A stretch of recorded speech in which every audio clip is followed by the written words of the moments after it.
తన భర్త చిత్రహింసల నుంచి కాపాడాలంటూ సంగారెడ్డిలోని టౌన్ పిఎస్లో విధులు నిర్వహిస్తున్న ఎస్ఐ లక్ష్మారెడ్డి భార్య పోలీస్ స్టేషన్ ముందు ధర్నాకు దిగింది.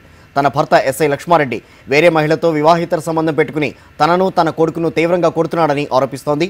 పోలీసులకు ఫిర్యాదు చేసినా ఫలితం లేదని తనకు న్యాయం చేయాలని డిమాండ్ చేస్తోంది. నా పేరు జ్యోతి, నా భర్త పేరు లక్ష్మారెడ్డి. ఇక్కడ సంగారెడ్డి టౌన్లో ఎస్ఐగా పనిచేస్తున్నాడు. నాకు ఒక బాబు ఉన్నాడు, 2.5 years బాబు. అసలు ఇప్పటివరకు ఆయన మీద ఏం యాక్షన్ తీసుకోలేదు. నేను 1 month అయిపోయింది మీడియాకి ఇచ్చి, అసలు ఇప్పటివరకు ఏమీ కూడా యాక్షన్ లేదు ఆయన పైన. నేనేం కావాలి, నా బాబు ఏం కావాలి, ఇప్పటివరకు మాకు ఇంకేం గతి, అసలు మేము చనిపోదాం అనుకుంటున్నాం. నేను ఈ పిఎస్ ముందే నేను కిరోసిన్ మోసుకొని తగలబెట్టేసుకుంటాను. నేను అసలు ఇంతవరకు ఎందుకు ఇంకా యాక్షన్ లేదు. నేనేం కావాలి, మా డాడీ కూడా లేడు నాకు. నేను ఈ పిఎస్ ముందే చనిపోతాను. నేను కిరోసిన్ మోసుకొని అంట పెట్టేసుకుంటాను. నేను నా బాబు ఇద్దరం. వేరే అమ్మాయితో ఇల్లీగల్ అఫేర్స్ కాంటాక్ట్స్ పెట్టుకున్నాడు, ఆమెతో ఇప్పుడు ఉంటున్నాడు. నేను చూసినా కూడా మొన్న రీసెంట్గా కూడా ఇద్దరిని.